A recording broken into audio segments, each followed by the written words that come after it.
Assalamualaikum warahmatullahi wabarakatuh. Waalaikumsalam warahmatullahi wabarakatuh. Alhamdulillahirabbil alamin.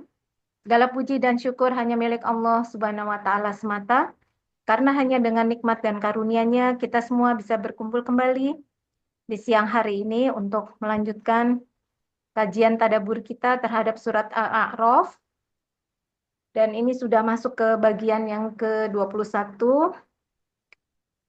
Insya Allah di siang hari ini Allah Subhanahu wa taala memudahkan kita semua untuk mengambil ibroh, mengambil hal-hal penting dan manfaat dari mentadaburi ayat-ayat surat Al-A'raf di siang hari ini.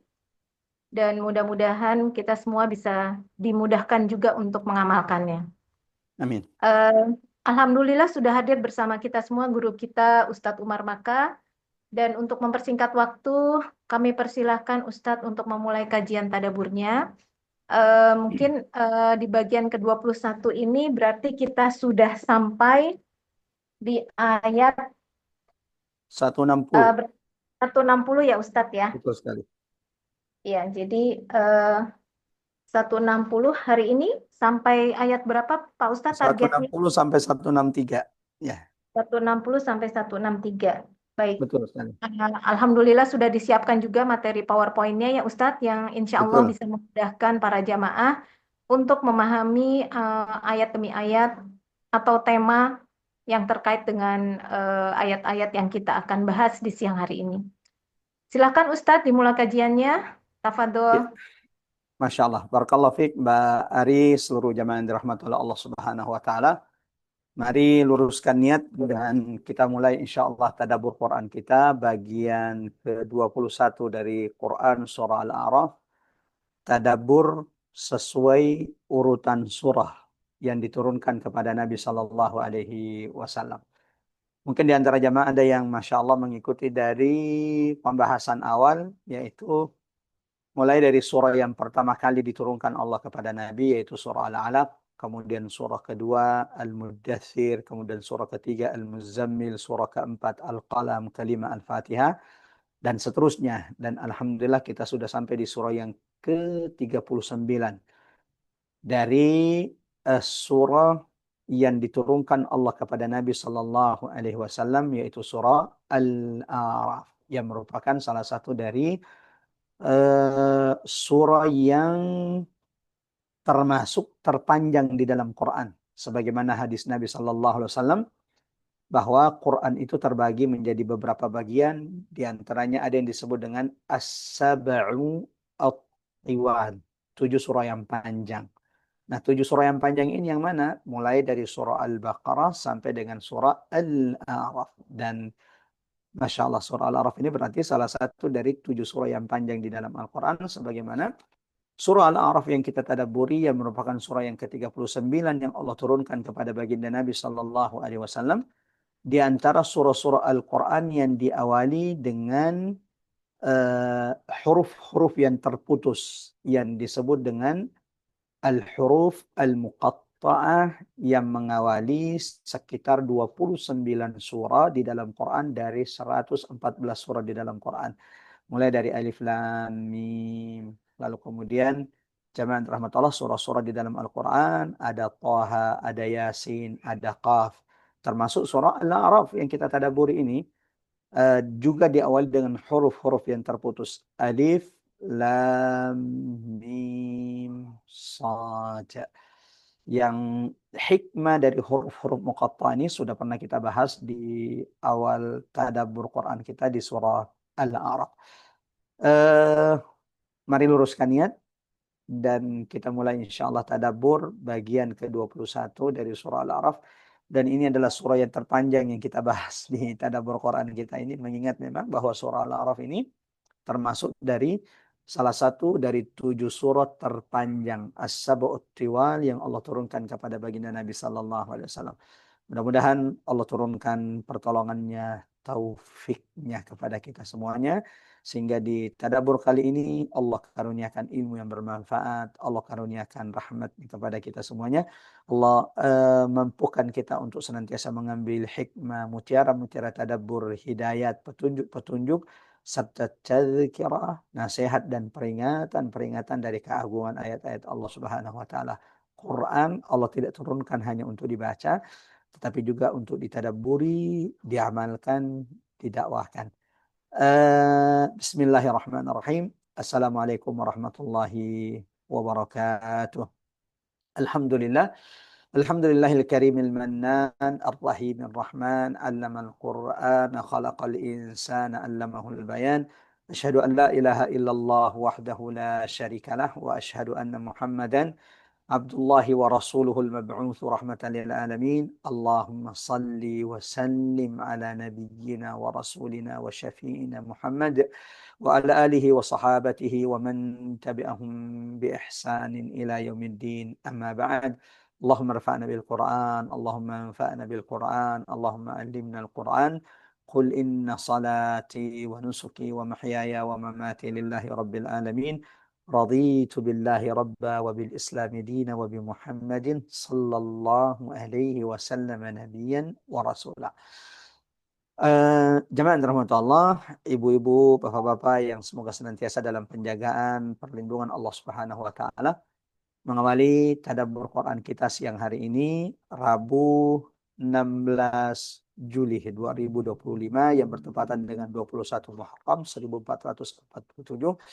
Sama-sama kita mulakan majelis ini dengan mengagungkan asma Allah di majelis ini. Subhanallah, walhamdulillah, wala ilaha illallah, Allahu Akbar. Mudah-mudahan jemaah rahmatullah, ikhwatal iman azanallahu wa iyyakum ajmain. Allah Subhanahu wa taala senantiasa menurunkan rahmat, keberkahan kepada kita semuanya saat ini. Mudah-mudahan jemaah rahmatullah, ikhwatal iman azanallahu wa iyyakum ajmain. Saat ini ada malaikat Allah yang senantiasa berdoa beristighfar bagi setiap di antara kita. Mudah-mudahan majelis perkumpulan kita siang hari ini sedang disebut-sebut, sedang dibangga-banggakan Allah, sedang ditinggi-tinggikan Allah di hadapan majelis, di hadapan perkumpulan malaikat-malaikat Allah Subhanahu wa taala, dan semoga kita tidak meninggalkan majelis ini setelah ia ditutup kecuali Allah sudah gugurkan, Allah sudah bersihkan dosa-dosa setiap di antara kita. Allahumma amin. Allahumma amin ya rabbal alamin. Salawat dan taslim semoga senantiasa tercurahkan kepada baginda Nabi sallallahu alaihi wasallam, qudwatuna, teladan kita semuanya. Tidak ada keselamatan bagi umat ini kecuali beriqtida, mengikuti, meneladani Rasulullah sallallahu alaihi wasallam. Dan mudah-mudahan apa yang kita lakukan pada kesempatan kali ini di antara sebab Allah rahmati kita semua, Allah dekatkan surga kita dengan surga baginda Nabi sallallahu alaihi wasallam.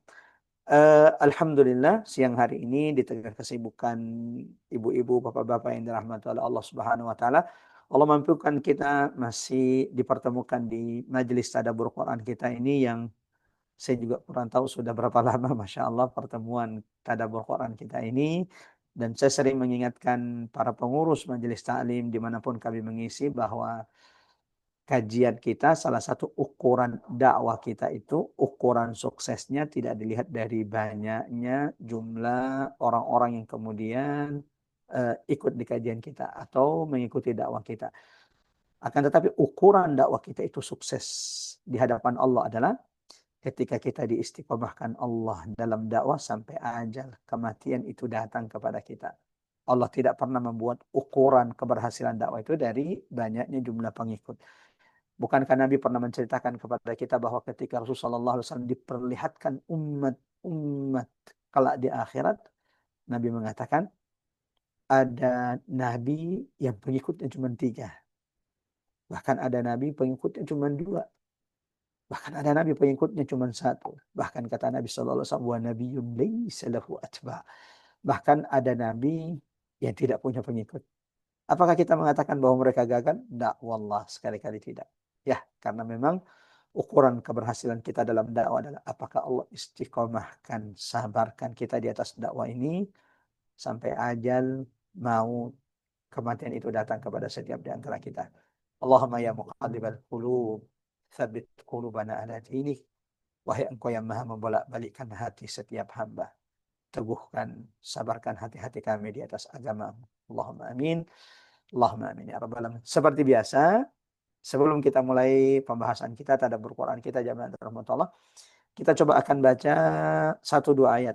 Mengingat ayatnya ini panjang-panjang dan waktu kita sangat terbatas, perbedaan waktu Makassar dengan Jakarta dan Pulau Jawa yang berbeda, sehingga kita coba baca satu ayat, namun kami mohon kepada salah satu pengurus Majelis Ta'lim Rabbani yang Masya Allah semoga senantiasa Allah istiqomahkan, terus Masya Allah bersamai kita untuk mentadaburi ayat-ayat Allah Subhanahu Wa Ta'ala. Pengurus atau jamaah jika ada yang berkenan membaca nanti terjemahannya dari ayat 160 sampai dengan ayat 163 yang hari ini akan menjadi tema pembahasan kita, yang mudah-mudahan Allah karuniakan ilmu yang bermanfaat, mutiara hikmah, tadabbur, hidayah, nasihat, pelajaran terbaik dari keagungan ayat-ayat Allah di surah Al-A'raf yang hari ini kita akan kaji insyaallah. Silakan dibuka jamaah rahmatullah, ikhwatal iman azanallahu wa iyyakum ajmain. Surah Al-A'raf ayat 160 ya. Jika mushaf yang digunakan jamaah adalah cetakan Madinah, maka surah Al-A'raf ayat 160 ini terdapat di halaman 171. Ya. Terdapat di halaman 171. Kalau kemudian di antara jamaah ada yang memang tidak memungkinkan untuk kemudian sama-sama membaca karena sedang dalam perjalanan dan mengikutinya di tengah-tengah perjalanan atau dalam kesibukan, silahkan didengarkan baik-baik, karena yang membaca, yang mendengarkan Quran secara seksama dan tidak berbicara, sama-sama mendapatkan rahmat di sisi Allah Subhanahu wa taala. A'udzu billahi minasy syaithanir rajim. Bismillahirrahmanirrahim. وقطعناهم اثنتي عشرة أسباطا أمما وأوحينا إلى موسى إذ استسقاه قومه أن اضرب بعصاك الحجر فانبجست منه اثنتا عشرة عينا قد علم كل أناس مشربهم وظللنا عليهم الغمام وأنزلنا عليهم المن والسلوى كلوا من طيبات ما رزقناكم وما ظلمونا ولكن كانوا أنفسهم يظلمون. اللهم ارحمنا بالقرآن، اللهم ارحمنا بالقرآن، اللهم ارزقنا تلاوة القرآن آناء الليل وأطراف النهار. Silakan Mbak Ari, ada yang bisa bantu baca terjemahannya? Silahkan ibu-ibu dari jamaah Majelis Taklim Robani yang ingin membantu. Mbak Dedek mungkin? Maaf Mbak, lagi ini Mbak, nggak pegang ini. Oh oke, Mbak Maaf Rinjani Mbak. atau Mbak Tesi? Ya boleh saya. Baik, Masya Allah, silahkan. silakan. A'udzubillahi minasyaitonirrajim. Dan kami membagi mereka menjadi 12 suku yang masing-masing berjumlah besar. Dan kami wahyukan kepada Musa ketika kaumnya meminta kepadanya, pukullah batu itu dengan tongkatmu. Maka memancarlah dari batu itu 12 mata air. Setiap suku telah mengetahui tempat minumnya masing-masing. dan kami naungi mereka dengan awan, dan kami turunkan kepada mereka mana dan salwa. Kami berfirman, makanlah yang baik-baik dari rezeki yang telah kami berikan kepadamu. Mereka tidak menzalimi kami, tetapi merekalah yang selalu menzalimi dirinya sendiri. Dan ingatlah, ketika dikatakan kepada mereka, Bani Israel, diamlah di negeri ini, Baitul Maqdis, dan makanlah dari hasil buminya di mana saja kamu kehendaki. Ya. Dan katakanlah, bebaskanlah kami dari dosa kami, dan masukilah pintu gerbangnya sambil membungkuk. Niscaya kami ampuni kesalahan-kesalahanmu. Kelak akan kami tambah pahala kepada orang-orang yang berbuat baik. Ya. Maka orang-orang yang zalim di antara mereka mengganti perkataan itu dengan perkataan yang tidak dikatakan kepada mereka. Maka kami timpakan kepada mereka azab dari langit disebabkan kezaliman mereka. Allahu Akbar. Sudah? Satu lagi. Satu lagi. Was'alhum. Dan tanyakanlah kepada Bani Israel tentang negeri yang terletak di dekat laut ketika mereka melanggar aturan pada hari Sabat, yaitu ketika datang kepada mereka ikan-ikan yang berada di sekitar mereka terapung-apung di permukaan air. Padahal pada hari-hari yang bukan Sabat, ikan-ikan itu tidak datang kepada mereka. Demikianlah kami menguji mereka disebabkan mereka berlaku fasik. Alhamdulillah. Masya Allah. Barakallahu fiik jamaah rahmatullah. Ikhwatal iman azanallahu wa iyyakum ajma'in. Bapak-bapak, ibu-ibu yang rahmatullah yang sudah sama-sama mendengarkan surah Al-A'raf, bacaannya ayat 160, dan alhamdulillah baru saja kita mendengarkan dari saudari kita Mbak Rinjani yang membaca terjemahan ayat 160 sampai dengan ayat 163, yang kalau tadi memperhatikan terjemahannya, Allahu Akbar. Kita masih dalam tema pembahasan mengambil ibrah, pelajaran dari kisah Bani Israel. Salah satu kisah yang paling banyak berulang-ulang di dalam Al-Quran. Ya. Dalam Quran surah Al-Baqarah, Masya Allah, di awal-awal surah sudah diceritakan tentang kisah Bani Israel. Bahkan nama surah sendiri, Al-Baqarah, itu diambil dari peristiwa Bani Israel. Yaitu perintah Allah kepada Bani Israel untuk menyembelih sapi betina. Yang kemudian Allah abadikan bagaimana pembangkangan Bani Israel yang senantiasa menanyakan hal-hal yang akhirnya akan mempersulit diri mereka sendiri. Ibu-ibu yang dirahmati Allah, ikhwatal iman azanallahu wa iyyakum ajma'in. Dan di surah Al-A'raf ini, Masya Allah, Allah juga menceritakan kisah Bani Israel panjang kepada baginda Nabi Sallallahu Alaihi Wasallam. Ingat, surah Al-A'raf ini surah Makkiyah. Surah Makkiyah itu kan surah yang diturunkan Allah kepada baginda Nabi sebelum hijrahnya Nabi dari kota Makkah menuju kota Madinah Al-Munawwarah. Ini sudah cukup menggambarkan situasi kondisi Nabi ketika surah ini turun. Ketika surah ini turun kepada Nabi, yang dihadapi oleh Nabi adalah pengingkaran orang-orang Quraisy, permusuhan orang-orang Quraisy terhadap dakwah baginda Nabi sallallahu alaihi wasallam. Maka Allah turunkan surah Al-A'raf kepada Rasulullah sallallahu alaihi wasallam, menguatkan baginda Nabi, tasdid fuadir Rasul, meneguhkan Rasul sallallahu alaihi wasallam, tasliyah, menghibur Nabi. Fa in kadzabuka faqad kudziba rusulun min qablik.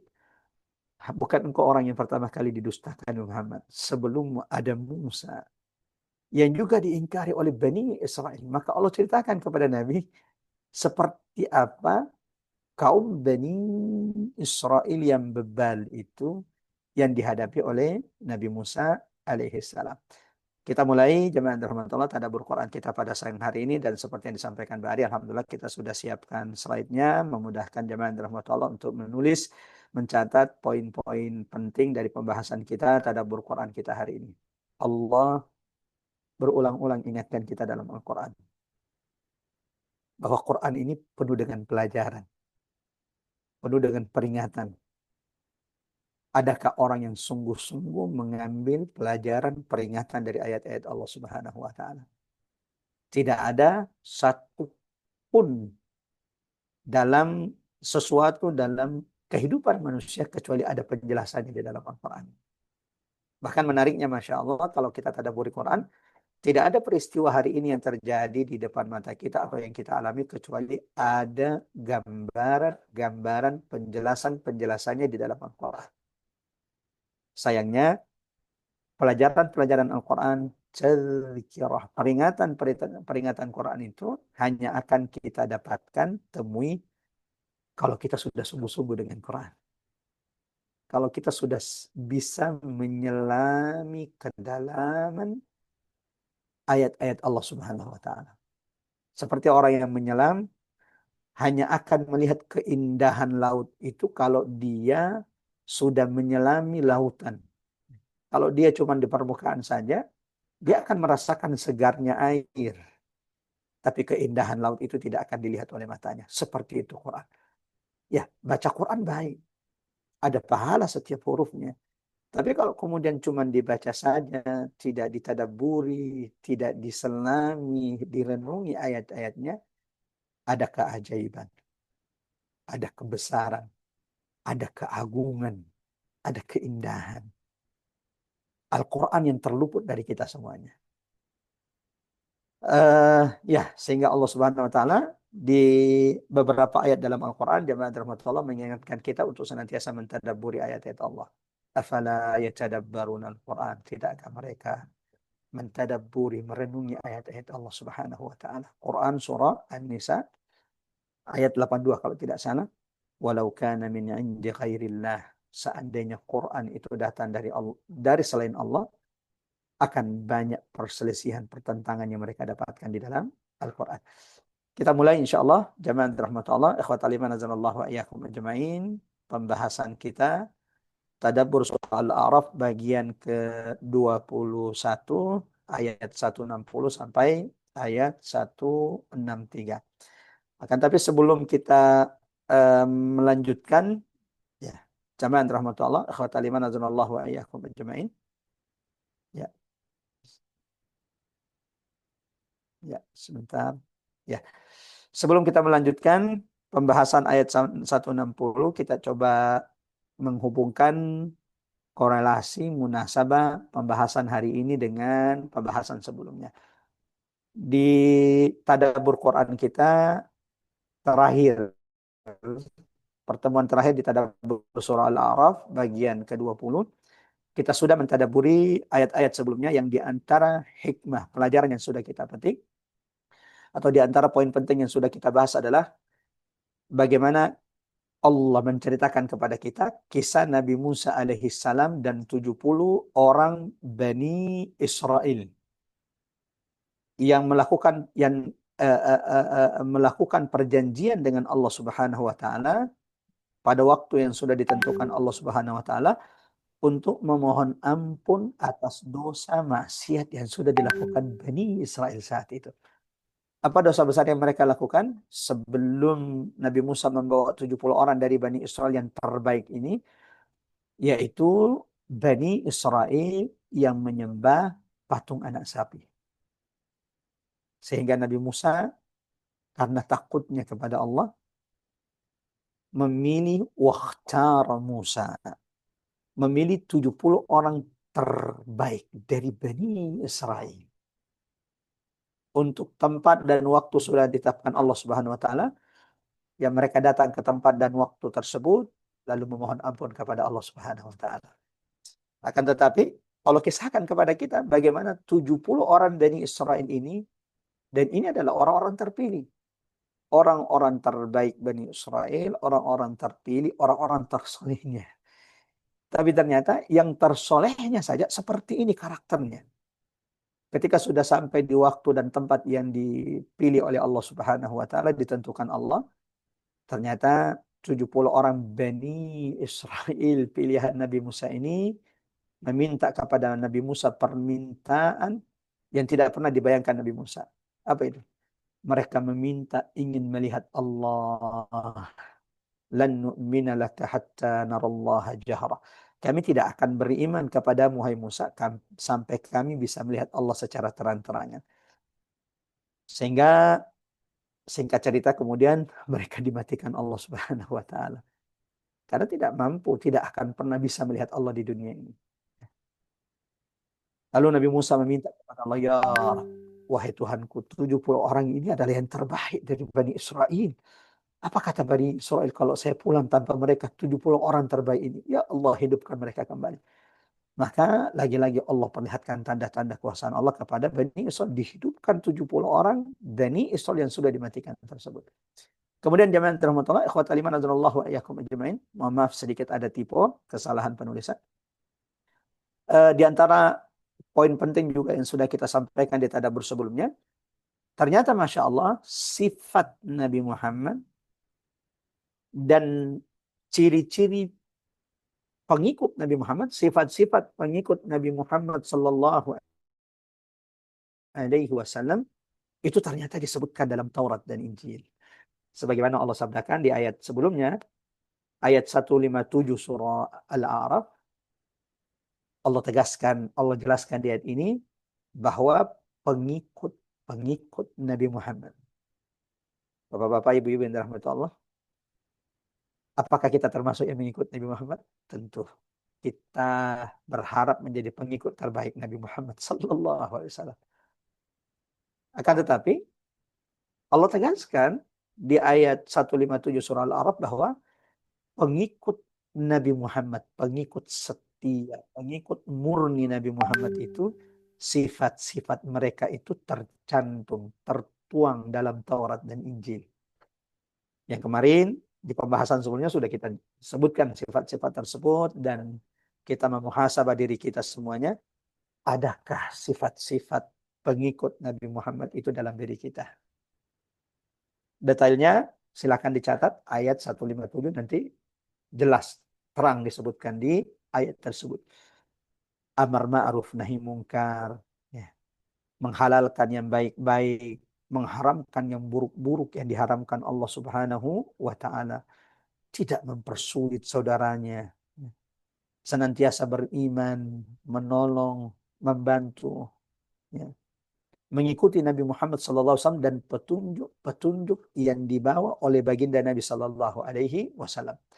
Sebagaimana jamaah dirahmati Allah, di Quran surah Al-Baqarah ayat 146, Quran surah kedua 146, dan Quran surah Al-An'am, Quran surah ke-6 ayat 20. Allah jelaskan di dua ayat ini bagaimana detailnya ciri-ciri Nabi Muhammad itu disebutkan dalam Taurat dan Injil. Saya masih ingat sebelumnya saya menyampaikan bahwa ada teman, Masya Allah, yang tadinya seorang pendeta masuk Islam. Ketika ia dikirim ke Palestina, mohon maaf, negara penjajah Israel, untuk mengkaji Injil dalam bahasa Ibrani, untuk mencari sosok baginda Nabi Sallallahu Alaihi Wasallam betul tidak disebutkan dalam Taurat atau dalam Injil. Karena itulah jamaah dirahmati Allah menjadi wasilah sebab beliau akhirnya dilapangkan dadanya untuk Islam. Karena ternyata jamaah dirahmati Allah, ya Quran la raiba fi, tidak ada keraguan di dalamnya. Tidak ada keraguan terhadap informasi yang disampaikan oleh Al-Quran. Termasuk informasi berita bahwa Nabi Muhammad itu disebutkan ciri-cirinya detail di dalam Taurat dan Injil. Saking detailnya, ya. Coba deh buka, kalau ibu-ibu saat ini pegang mushaf, satu ayat saja. Buka Quran surah Al-Baqarah. Kalau Mbak Ari mendengar, syukur-syukur bisa bacakan ayatnya. Nanti saya jelaskan. Quran surah kedua Al-Baqarah 146. Kalau bisa dapat cepat, syukur-syukur bisa memperdengarkan ayatnya, dan itu semoga menjadi pahala buat Mbak Ari. Ada yang bisa membacakan ayatnya? Ya bisa nih Ustadz. Ya, silakan. A'udzubillahi minasyaitonirrajim. Al-Baqarah ayat 146. Ya. Orang-orang yang telah kami beri kitab, yaitu Taurat dan Injil, mengenal Muhammad seperti mereka mengenal anak-anak mereka sendiri. Sesungguhnya sebagian mereka pasti menyembunyikan kebenaran, padahal Allah. mereka mengetahuinya. Allahu Akbar. Allahu Akbar. Alladzina atainahumul kitab. orang yang telah kami berikan Alkitab, yaitu Yahudi dan Nasrani. Allah turunkan kepada mereka Taurat dan Injil.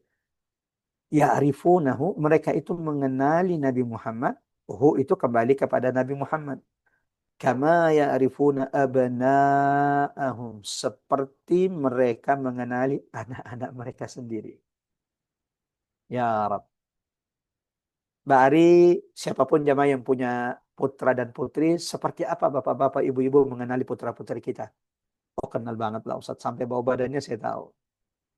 Jalannya juga saya tahu. Bisa bedakan ini kayaknya si fulan ini. Seperti itu ternyata. Kenalnya Yahudi, Nasrani yang dulu membaca Taurat dan Injil sebelum dua kitab ini dirubah. Dan ini menjadi muhasabah bagi kita. Ya ummat Muhammad. Wahai umat Muhammad. Ya ummat al-Islam. Kalau Yahudi Nasrani saja yang baca kitab mereka mengenali Nabi seperti mengenali anak mereka sendiri, sudah seperti apa kita mengenali Nabi Sallallahu Alaihi Wasallam? Pernah tidak kita merasa rindu sekali sampai dengan Nabi? Sampai-sampai kita meneteskan air mata rindu kepada Rasulullah Sallallahu Alaihi Wasallam. Pernah tidak kita berdoa dalam sujud kita, Ya Allah, mimpikan aku dengan Nabi, walau hanya dalam mimpi. Pertemukan aku dengan Nabi, walau hanya dalam mimpi. Pernah tidak jemaah rahmatullah kita sungguh-sungguh berdoa kepada Allah, Ya Rabb, ijmani ma'a Rasulika Sallallahu Alaihi Wasallam fil firdausil a'la. Kumpulkan kami kelak bersama Nabi di surga Firdaus tertinggi. Ya, terakhir jemaah rahmatullah sebelum kita masuk, Allah juga tegaskan bahwa setelah Allah ceritakan bagaimana bebalnya Bani Israel itu, bahkan 70 orang terbaik Bani Israel saja masih ngeyel ingin melihat Allah, padahal sudah diingatkan Nabi Musa, kalian tidak akan pernah bisa melihat Allah. Saya saja tidak sanggup. Nabi Musa itu tidak pernah bisa melihat Allah di dunia. Nabi Musa hanya mendengarkan suara Allah. Ya. Akan tetapi ya 70 Bani Israel tadi itu yang ngeyel minta, kalau tidak Musa, kami tidak akan beriman lagi kepadamu. Ya Allah. Akan tetapi Masya Allah, Allah juga mengingatkan di ayat 159 bahwa walaupun Bani Israel itu banyak yang bebal, ingkar, membangkang kepada perintah Allah dan Rasulnya, Allah juga tetap menyanjung sebagian di antara mereka. Wa min qaumi Musa. Di antara umat Nabi Musa masih ada. Masih ada kaum yang senantiasa memberi petunjuk di atas kebenaran. Ummatu yahduna bil haqq wa bihi ya'dilun. Dan senantiasa berlaku adil. Sebagaimana Allah menyanjung Bani Israel yang memiliki dua sifat ini, apa itu? Senantiasa mengajak, memberi petunjuk di atas kebenaran, wa tawasaw bil haqqi wa bihi ya'dilun. Yang kedua berlaku adil, maka siapapun orang beriman, ya, yang memiliki dua sifat ini akan menjadi orang-orang yang disanjung, dicintai oleh Allah Subhanahu wa taala. Senantiasa mengajak manusia di atas kebenaran, senantiasa berlaku adil kepada sesama. Dan agama kita jamaah terutama agama yang aman, sangat menegaskan untuk berlaku adil. Bahkan Islam itu mengajarkan kita, memerintahkan kita berlaku adil bahkan kepada musuh. Jangankan kepada saudara, kepada musuh pun Allah perintahkan, agama kita ini perintahkan kita untuk senantiasa berlaku adil. Ya, jemaah rahmatullah, ikhwatal iman azallahu wa iyyakum ajmain. Ini sedikit muqaddimah pembahasan kita sebelumnya, tadabbur surah Al-A'raf, dan kita mulai pembahasan kita di surah Al-A'raf bagian ke-21, tadabbur ayat 160 sampai ayat 163. Kalau kita perhatikan jamaah Allah, ayat 160 ini sampai ayat 163 juga masih temanya sama. Mengambil ibrah, pelajaran dari kisah Bani Israel. Dalam Quran surah Yusuf, Quran surah 12 ayat 111, Allah menjelaskan, Allah ingatkan kita bahwa laqad kana fi qasasihim. Allah itu tidak mungkin menceritakan satu kisah dalam Quran. Bapak-bapak, ibu-ibu, jadikan ini prinsip ketika baca Quran. Jadikan ini salah satu kaidah dalam hidup kita bahwa tidak mungkin ada kisah dalam Quran Allah abadikan kecuali ada petunjuk, ada pelajaran, ada ibrah, ada nasihat, ada hidayah, ada penjelasan atas segala sesuatu dalam kehidupan kita. Termasuk yang hari ini akan kita dengarkan, kisah Bani Israel yang Allah ceritakan kepada kita di ayat 160 ini sampai ayat 163. وَقَطَّعْنَاهُمْ إِثْنَتَيْ عَشْرَةَ أَسْبَاطًا أُمَمًا. Bagaimana Allah menjelaskan kepada kita bahwa sebagai bentuk kasih sayang Allah. Allahu Akbar. Wa rahmati wasi'at kulla syai'. Lakal hamdu ya Rabb. Kalau bukan rahmat Allah, jamaah rahmat Allah, berkah Allah sudah turun kepada kita semuanya. Sebagai bentuk rahmat Allah kepada Bani Israel, Allah membagi Bani Israel itu menjadi 12 suku besar. Ya. Di antara penjelasan ulama, 12 suku besar ini merujuk kepada 12 keturunan Nabi Ya'qub alaihissalam. Nabi Ya'qub itu nama lainnya adalah Israel, artinya hamba yang dicintai oleh Allah. Ismail, ya, pamannya, saudara bapaknya Ya'qub. Ya'qub punya bapak Ishak, Ishak punya abang namanya Ismail yang didengarkan Allah. Il dalam bahasa Ibrani itu berarti Tuhan. Ismail yang didengarkan Allah, karena Nabi Ibrahim tidak pernah berputus asa agar diberi keturunan oleh Allah. Rabbi habli minas salihin.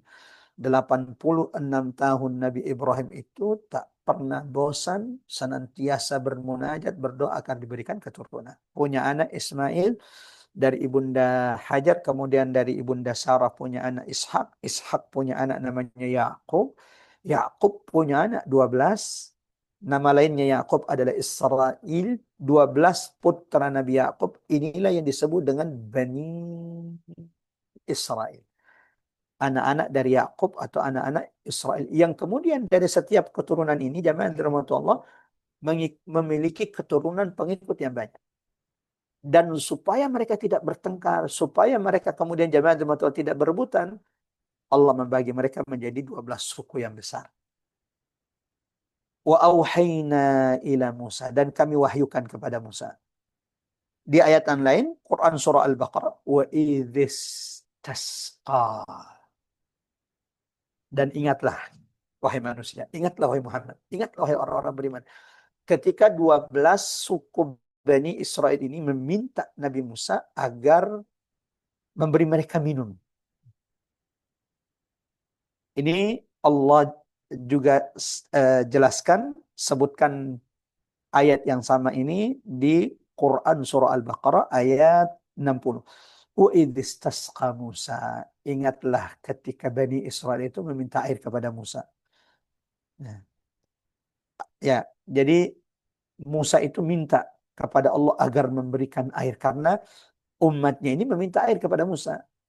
Maka Musa pun meminta petunjuk kepada Allah. Wa'idhistasqa Musa. Maka Allah kemudian memberikan petunjuk kepada Musa. Apa petunjuk Allah kepada Musa? Wa auhayna. Kami wahyukan kepada Musa. Anidrib bi'asakal hajar. Pukullah dengan tongkatmu, wahai Musa, batu besar tersebut. Fambajasat. Ya. Maka terpancarlah. Kalau di surah Al-Baqarah, fanfajarat. Di sini fambajasat. Di Al-Baqarah ayat 60, fanfajarat. Maka memancarlah air. Ithnata asyrata aina.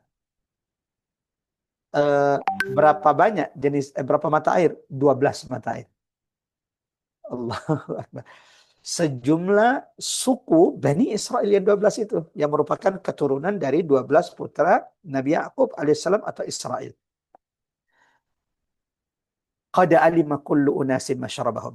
Setiap suku itu mengetahui yang mana tempat minum mereka, sehingga mereka tidak berebutan. Wa dhallalna alaihimul ghamam. Bukan cuma itu kami berikan kepada Bani Israel. Kami juga, kata Allah, selain memancarkan, memudahkan minum kepada mereka, dipancarkan 12 mata air untuk 12 suku, dan setiap suku tahu yang mana menjadi wadah tempat air mereka, mata air mereka. Allah kemudian juga menjelaskan, dan kami naungi mereka awan di atas mereka. Saya akan jelaskan bagaimana nikmat Allah kepada Bani Israel padahal mereka sedang diazab.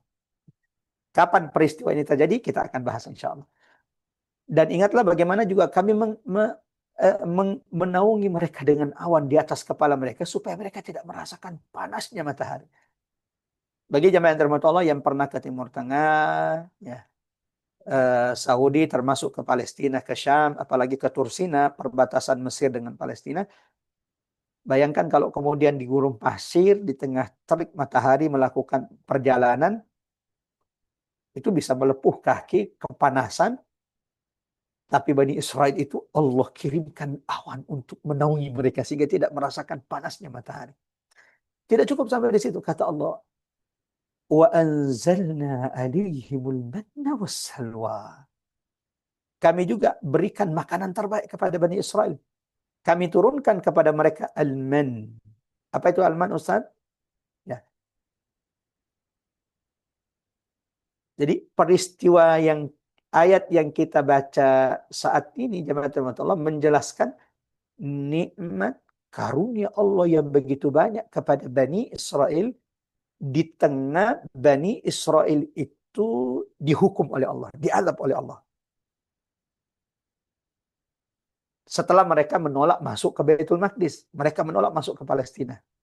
Akhirnya mereka tersesat selama 40 tahun. Yatihuna fil ardi arba'ina sana. Seperti apa bentuk tersesatnya? Pagi hari mereka berjalan, membawa bekal-bekal mereka, semua makanan mereka, atau perlengkapan-perlengkapan mereka, berjalan kaki. Ketika malam mereka berhenti. Ketika bangun di pagi hari, tempat mereka berada adalah tempat yang pertama kali mereka tinggalkan kemarin. Kemudian keesokan harinya, pagi hari mereka melakukan perjalanan, istirahat sedikit, lanjut jalan lagi, malam berhenti lagi. Ketika sudah tidak melihat jalan dan ternyata jamaah tempat mereka berada adalah tempat yang pertama kali mereka tinggalkan sebelumnya. Bukan 1 bulan, bukan 1 tahun, 40 tahun mereka lakukan seperti itu. Sebagai bentuk azab dari Allah Subhanahu wa Ta'ala ketika mereka membangkang untuk masuk ke Baitul Maqdis. Nanti kita baca ayatnya. Karena mereka tidak ada kesempatan untuk, karena kan harus berpindah-pindah. Ya, tidak mungkin bisa menggali sumur. Sumur itu kan kalau kita tinggal di tempat tersebut. Karena mereka juga harus berjalan setiap hari berpindah-pindah dari satu tempat ke tempat yang lain. Sehingga mereka tidak bisa bercocok tanam, tidak bisa menanam yang menjadi makanan dan minuman mereka. Nah, akan tetapi Masya Allah, di tengah Allah mengazab mereka, Allah tetap memberikan rahmat karunia begitu besar kepada mereka. Karena mereka tidak punya sumur, karena harus berjalan kemana-mana. Sebagai gantinya, tadi ada batu. Setiap batu ini dipukul oleh Nabi Musa, maka akan memancar 12 mata air. Dan batu itu mereka bawa kemanapun mereka pergi. Jadi batu itu dipikul oleh mereka ketika mereka haus, berhenti di satu tempat dan ingin minum, tinggal diremot oleh Nabi Musa. Remotnya adalah tongkat Nabi Musa, dipukulkan di batu tersebut, memancar mata air. Ketika dipukulkan kembali, dia akan berhenti, lalu kemudian mereka akan melanjutkan perjalanan. Allahu Akbar. Ini kan tanda-tanda kebesaran Allah. Kalau kita yang melihat, kalau kita hari ini yang hidup saat ini melihat seperti itu, Allahu Akbar. Begitu besar tanda-tanda kuasa Allah Subhanahu wa Ta'ala yang Allah perlihatkan. Yang kedua, jamaah dirahmati Allah. Karena mereka harus berjalan terus, dan berapa lama mereka seperti itu? 40 tahun. Karena mereka harus berjalan terus, Ustaz, ngapain mereka berjalan? Jadi setelah mereka diharamkan masuk ke Baitul Maqdis, ya, mereka kemudian jamaah Allah berjalan menuju ke Baitul Maqdis, tetapi mereka tidak bisa menemukan Baitul Maqdis. Terhalang dengan satu hutan yang tidak terlalu besar, sehingga mereka tidak bisa melihat Baitul Maqdis. Karena mereka harus berjalan setiap hari di bawah terik matahari. Allahu Akbar. Coba perhatikan rahmat Allah. Allah kirimkan awan kepada Bani Israel. Supaya ketika mereka berjalan, mereka tidak merasakan teriknya matahari. 2. Ya. Apalagi Ustaz? Tidak cukup sampai itu. Ketika kan kalau haus sudah tadi ya. Terus kalau mereka lapar bagaimana Ustaz? Sementara mereka tidak ada waktu bercocok tanam. Lihat bagaimana rahmat kasih sayang Allah kepada Bani Israel. Padahal mereka sudah diazab, sedang diazabnya. Setiap datang jadwal makan, wa anzalna alaihimul manna wassalwa. Kata Allah, kami berikan makanan terbaik kepada Bani Israel. Apa yang Allah berikan kepada mereka? Al-man. Ada banyak penjelasan ulama. Kalau kita lihat buku-buku tafsir seperti tafsir Ibnu Katsir, tafsir Al-Qurtubi, di antara penjelasan ulama, alman itu seperti gandum putih, tapi isinya itu cairan seperti madu. Yang setiap datang jadwal makan, itu akan turun dari langit seperti salju. Bani Israel tinggal kumpulkan man untuk jadi makanan mereka. Ya. Bukan cuma man Allah turunkan sebagai makanan terbaik bagi mereka. Yang kedua adalah wassalwa. Kalau tadi seperti gandumnya, bedanya dia berisi cairan seperti madu, ahla minal asal. Bahkan Imam Qatadah mengatakan lebih enak dari madu, isi dari man itu. Terus lauknya apa? As-salwa. Allah datangkan burung-burung sejenis merpati. Allahu a'lam bishawab. Yang ketika waktu makan mereka akan mendatangi Bani Israel, menyerahkan diri mereka untuk disembelih dimakan Bani Israel. Allahu Akbar. Kurang apa lagi? Kurang apa lagi nikmat Allah? Kalau kita yang mendapatkan itu, Allahu Akbar. Allahu Akbar. Punya mata air spesial, dipukul keluar, dipukul berhenti, dibawa kemana-mana, dinaungi oleh awan kemanapun mereka pergi. Yang ketiga, setiap jadwal makan, Allah turunkan salwa kepada Bani Israel. Tapi apa kata Allah? وَمَا ظَلَمُونَا وَلَكِنْ كَانُوا أَنفُسَهُمْ يَظْلِمُونَ. Bukannya bersyukur atas nikmat karunia Allah yang begitu besar kepada mereka, mereka berlaku zalim. Mereka kufur. Mereka kufur nikmat Allah Subhanahu wa taala. Wa ma zalamuna walakin kanu anfusahum yang yadlimun. Mereka kufur nikmat, tidak mensyukuri nikmat yang Allah berikan kepada mereka. Mereka membangkang atas perintah-perintah Allah kepada mereka. Ya Rabb, nanti apa yang mereka lakukan, kezaliman apa yang mereka lakukan Ustaz dijelaskan di ayat berikutnya. Kedurhakaan apa yang mereka lakukan setelah nikmat yang begitu banyak yang Allah sebutkan di surah ini, di ayat ini, ayat 160 ini, dijelaskan di ayat berikutnya. Seperti apa kemungkaran, kedurhakaan, maksiat yang dilakukan Bani Israel. Nah, salah satunya rahmat Allah disebutkan Allah dalam Quran surah Al-Baqarah, Quran surah kedua, ayat 161. Allahu Akbar. Saya mau tanya ibu-ibu. Kalau ibu-ibu diberi nikmat seperti Bani Israel, setiap jadwal makan, Masya Allah, seperti salju turun dari atas alman, semacam sejenis gandum, lebih putih dari salju, berisi cairan yang lebih nikmat daripada madu, lauknya as-salwa, sejenis burung merpati yang menyerahkan dirinya untuk dimakan setiap jadwal makan. Dan ini Allah pilihkan untuk mereka. Sayangnya, Bani Israel ternyata tidak kufur nikmat. Bukannya mensyukuri, mereka kemudian datang mengkritik Nabi Musa. Mereka datang memprotes Nabi Musa. Dan ucapan mereka ini diabadikan Allah di dalam Quran surah Al-Baqarah, surah kedua ayat 61. Wa idh qultum ya Musa. Ketika mereka mengadu kepada Musa, ya Musa, man salwa, tiap hari man salwa, tiap hari man salwa. Yang lain dong, kita juga mau makanan yang bervariasi. Allahu Akbar. Allahu Akbar. Ya, mereka mengatakan Musa, kami mau makanan yang bervariasi min baqliha wa qithaiha wa fumiha wa adasiha wa basaliha, yang ada bawangnya, yang ada adasnya. Sehingga Nabi Musa berkata, atastabdilun alladzi huwa adna billadzi huwa khair? Apakah kalian menggantikan sesuatu yang terbaik yang Allah pilihkan kepada kalian dengan sesuatu yang buruk? Sampai di sini jamaah rahmatullah Allah. Dari kisah singkat Bani Israel yang diabadikan Allah di ayat 160 ini, bagaimana Allah membagi mereka menjadi 12 suku sebagai bentuk kasih sayang Allah kepada mereka, dan bagaimana rahmat kasih sayang Allah yang tidak terputus walau mereka sedang diazab. Maka ada beberapa pelajaran yang bisa kita petik. Yang pertama, jamaah rahmatullah, akhwatal iman azanallahu wa iyyakum ajma'in. Karunia Allah itu begitu besar kepada Bani Israel.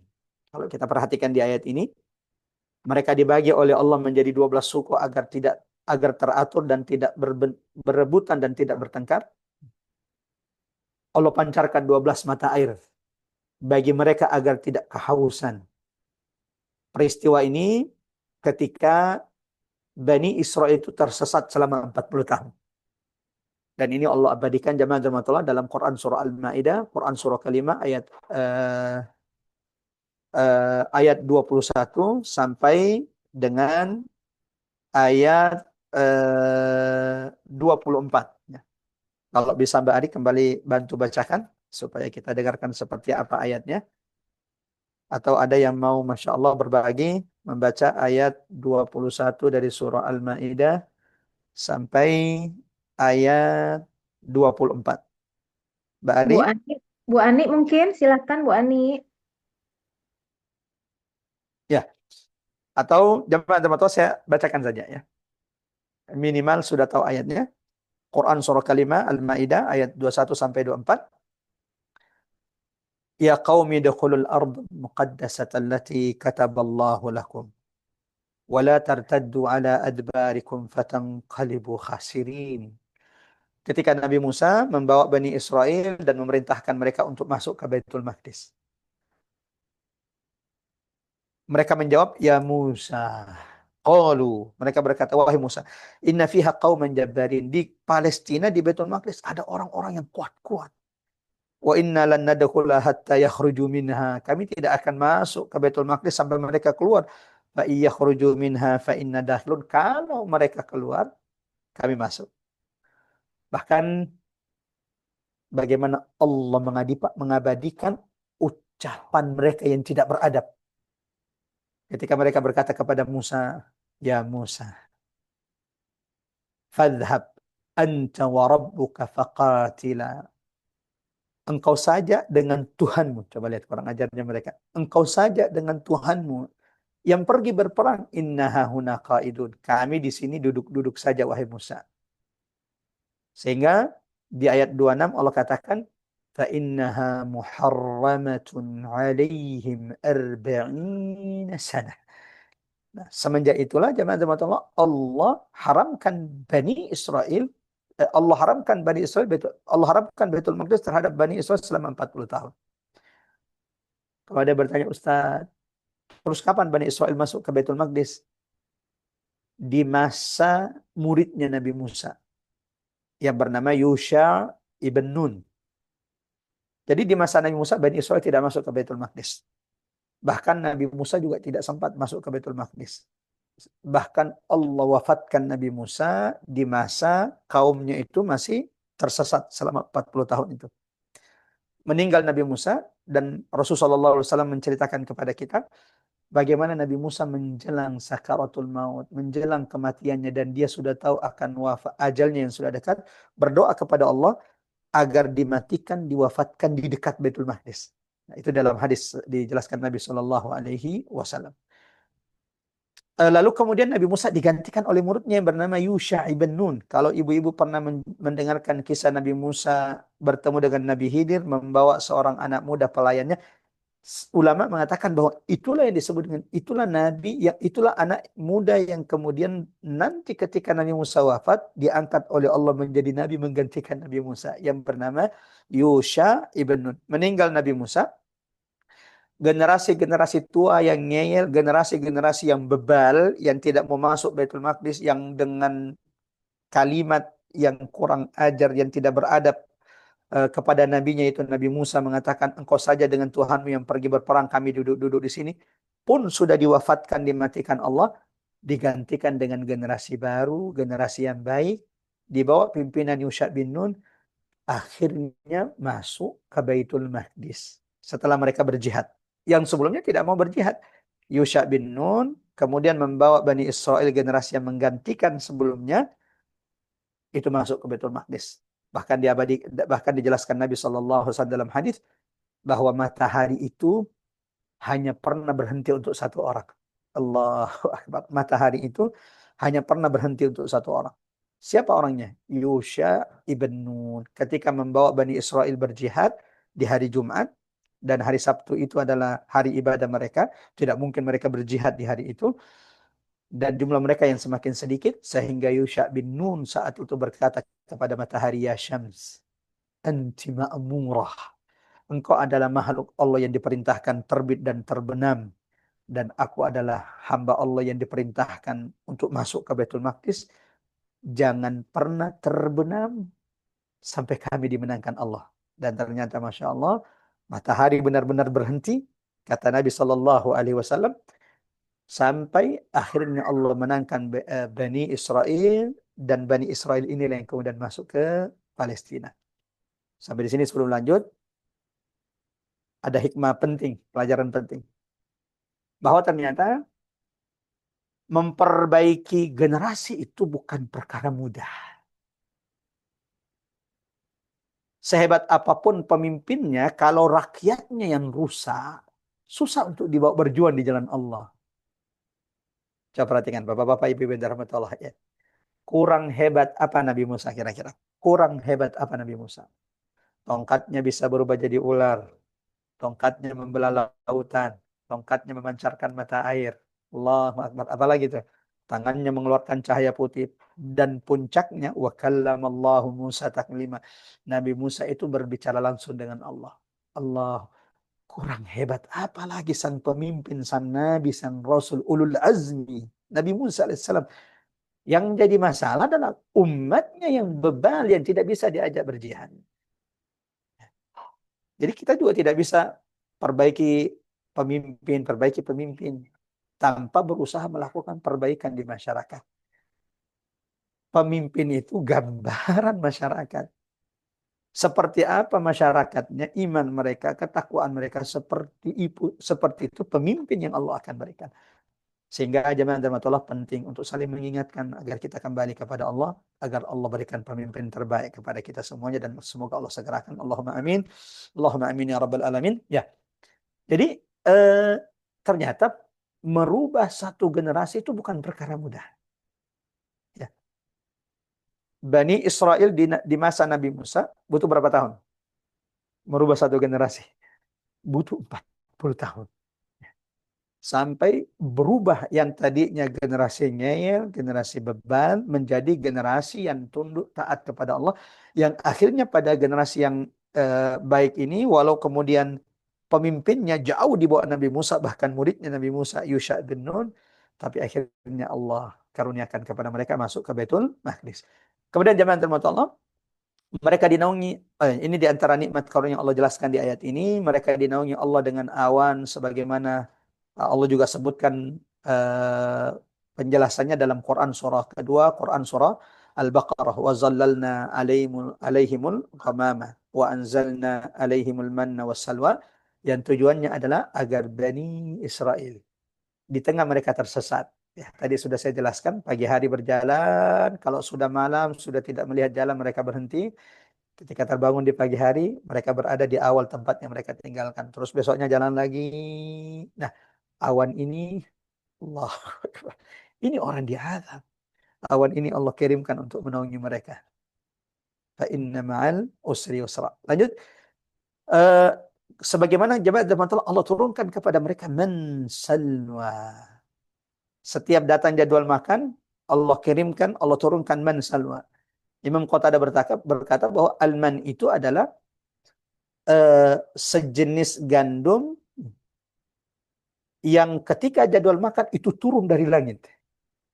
Lebih putih seperti turunnya salju, lebih putih daripada susu, dan rasanya itu lebih manis daripada lebih manis daripada daripada madu. Yasqutu alaihim min tulu'il fajri ila tulu'is syams. Ya. Ya. Jadi jamaah termotolak yang ketika apa namanya, mereka butuh, Allah turunkan itu sebagai makanan terbaik kepada mereka. Sayangnya seperti yang tadi kami sudah sampaikan, ternyata mereka bosan untuk memakan man dan salwa sehingga protes kepada Nabi Musa seperti yang Allah abadikan dalam Quran surah Al-Baqarah ayat 61 dan meminta agar digantikan dengan makanan yang lain. Kemudian jamaah tadabbur kedua dari ayat ini atau pelajaran kedua dari ayat ini bagi kita, perintah Allah kepada Bani Israel agar senantiasa memakan yang baik-baik dari rezeki Allah, sebagaimana ini juga perintah Allah kepada orang-orang beriman dari umat Nabi Muhammad sallallahu alaihi wasallam. Allah ingatkan Bani Israel agar senantiasa memakan at-tayyibat, yang baik-baik dari yang direzekikan Allah Subhanahu wa taala. Dan Allah menyeru hamba-hambanya yang beriman berulang-ulang di dalam Quran. Di antaranya jamaah rahmatullah dalam Quran surah kedua Al-Baqarah ayat 172, ya ayyuhalladzina amanu kulu min tayyibati ma razaqnakum washkuru lillahi in kuntum iyyahu ta'budun.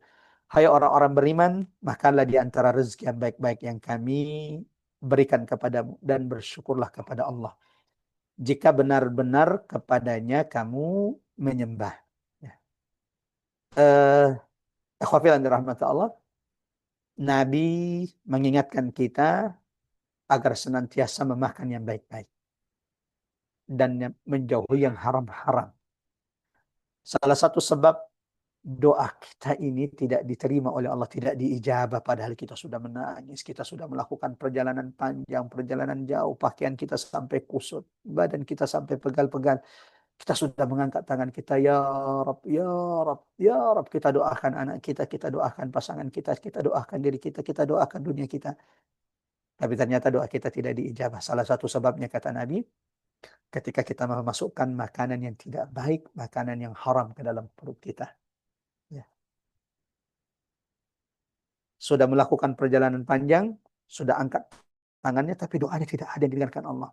Sebabnya kata Nabi, mat'amuhu haram, makanannya haram, masyrabuhu haram, minumannya haram, apalagi malbasuhu haram, pakaiannya haram, bahkan bekal yang dia naikkan umrah atau haji atau bekal perjalanannya juga diambil dari harta yang haram.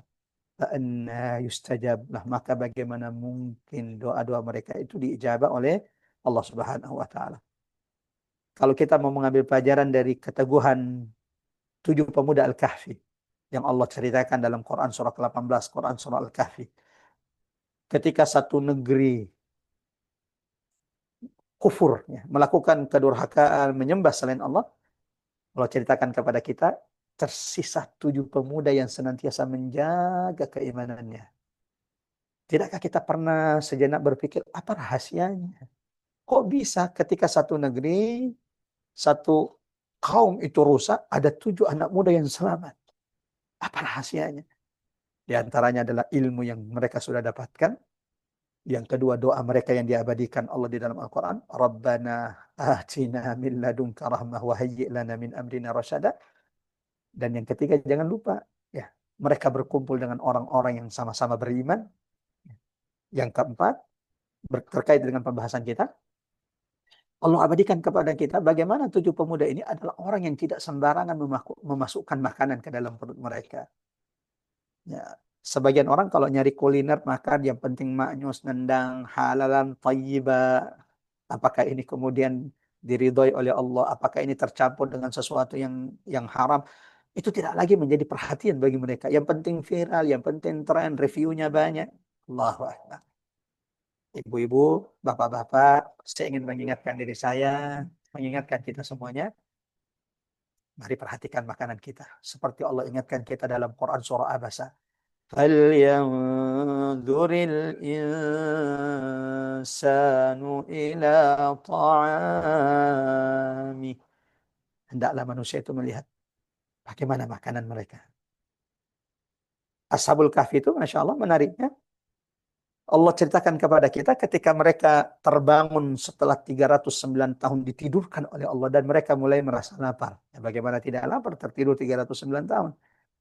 Lalu ketika mereka menyuruh salah satu teman mereka untuk turun ke kota membeli makanan, coba lihat wasiat pesan 6 pemuda kahfi ini kepada temannya yang belum mau beli makanan.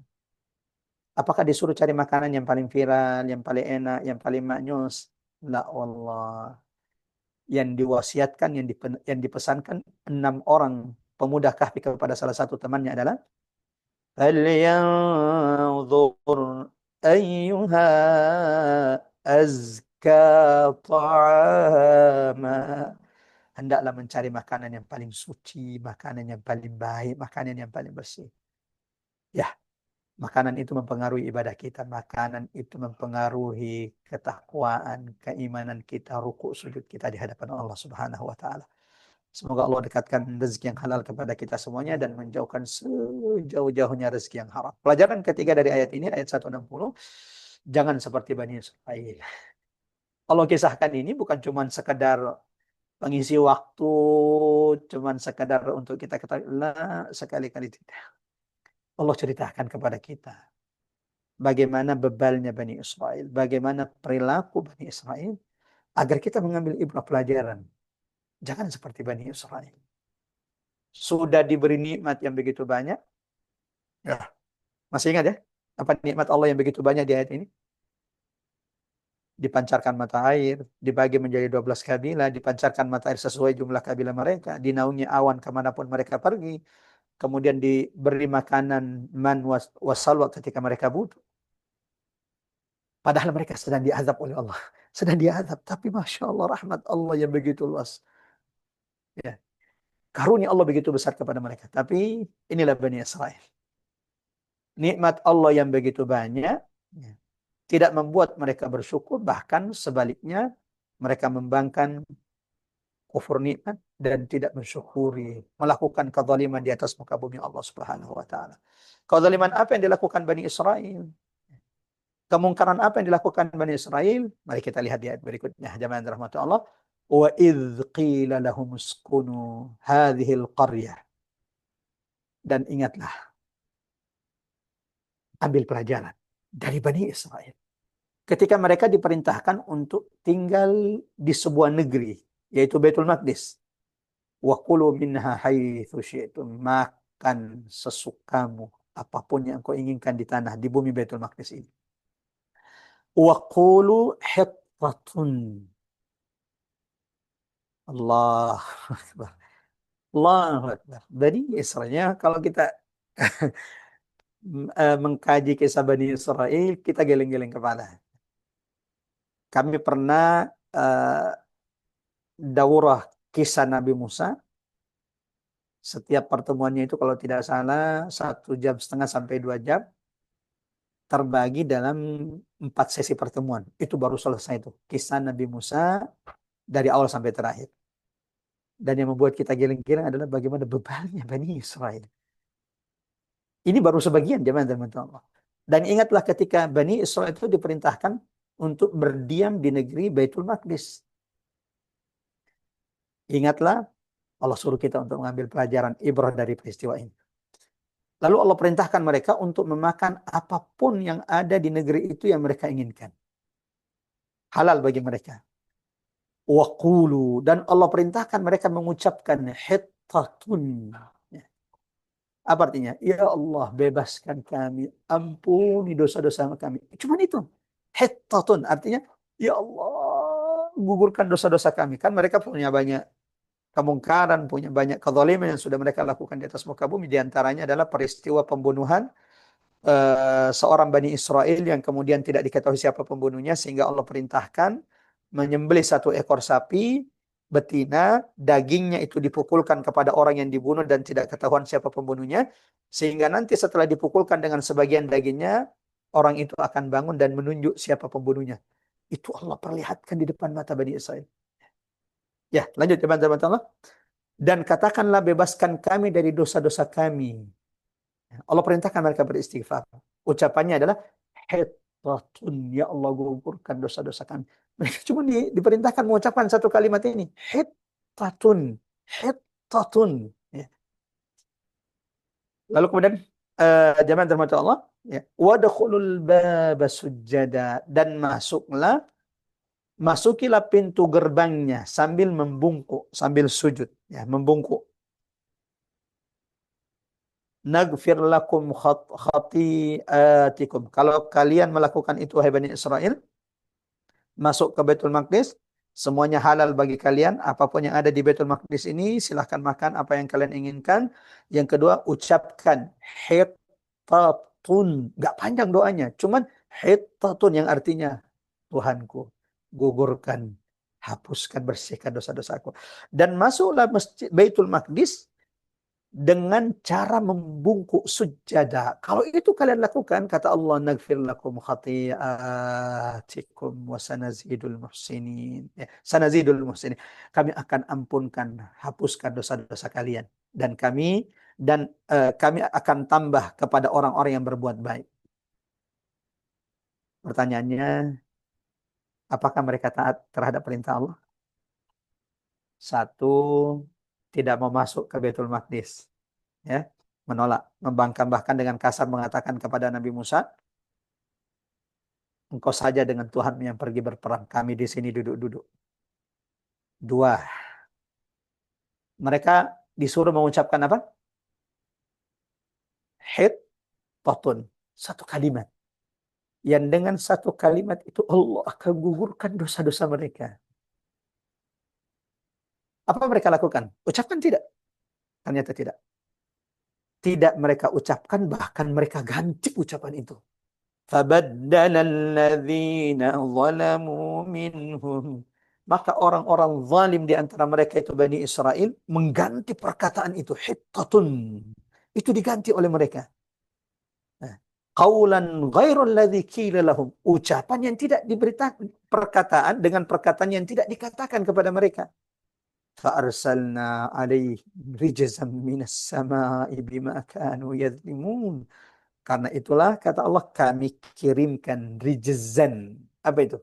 Kami timpakan kepada mereka azab dari langit disebabkan kezaliman mereka. Allah. Jadi ternyata jemaah Allah sudah tidak mau masuk, menolak masuk ke Baitul Maqdis, disuruh mengucapkan hittatun. Sesimpel itu. Sesimpel itu kalimatnya, hittatun. Ya. Yang artinya, ya Allah, ya Tuhan, ya Rabb, gugurkan, bersihkan dosa-dosa hamba, bebaskan hamba dari dosa-dosa. Ternyata kata Allah, فَبَدَّلَ الَّذِينَ ظَلَمُوا. Mereka ganti ucapan itu. Kalau kita lihat buku-buku tafsir, seperti tafsir Ibnu Katsir dan tafsir Al-Qurtubi, mereka ganti kalimat hittatun yang artinya memohon ampunan kepada Allah dengan hintatun fi sya'rah. Yang artinya satu butir gandum di helai rambut. Di sehelai rambut. Allahu Akbar. Padahal ucapan yang Allah perintahkan diucapkan itu adalah ucapan terbaik yang memiliki keutamaan. Karena ketika mereka ucapkan, dosa mereka digugurkan. Tapi ternyata mereka rubah. Hittatun menjadi hintatun fi sya'rah. Yang artinya satu butir gandum di sehelai rambut. Ya. Kemudian Allah perintahkan mereka masuk ke Baitul Maqdis dengan cara membungkuk sujada. Posisi bungkuk seperti orang sujud. Ternyata mereka membangkang. Tahu tidak? Seperti apa membangkangnya mereka jamaah Allah? Mereka masuk ke Baitul Maqdis, mohon maaf ya, sambil merayap, sambil membelahkan. Ya. Jadi kalau tadi membungkuk kepala mereka di depan, kalau ini tidak. Mohon maaf sekali kalau bahasanya agak kasar. Mereka itu masuk ke Baitul Maqdis mendahulukan bokong mereka. Ya. Membelakanginya sambil mendongakkan kepala mereka. Allahu Akbar. Sebebal itu ke Bani Israel? Ya. Maka Allah ceritakan kisah Bani Israel ini jemaah dirahmati Allah. Allah gambarkan kepada kita bahwa salah satu sifat utama Bani Israel, orang-orang Yahudi, itu adalah membangkang perintah Allah Subhanahu wa taala. Maka jangan kaget kalau hari ini kita lihat apa yang mereka lakukan di Palestina terhadap saudara-saudara kita, genosida, kecaman seluruh dunia sudah diteriakkan, diserukan. Jangankan manusia, peraturan Tuhan saja dilanggar oleh mereka. Ya, disuruh masuk Baitul Maqdis tidak mau, disuruh mengucapkan hitotun malah dirubah menjadi hintotun.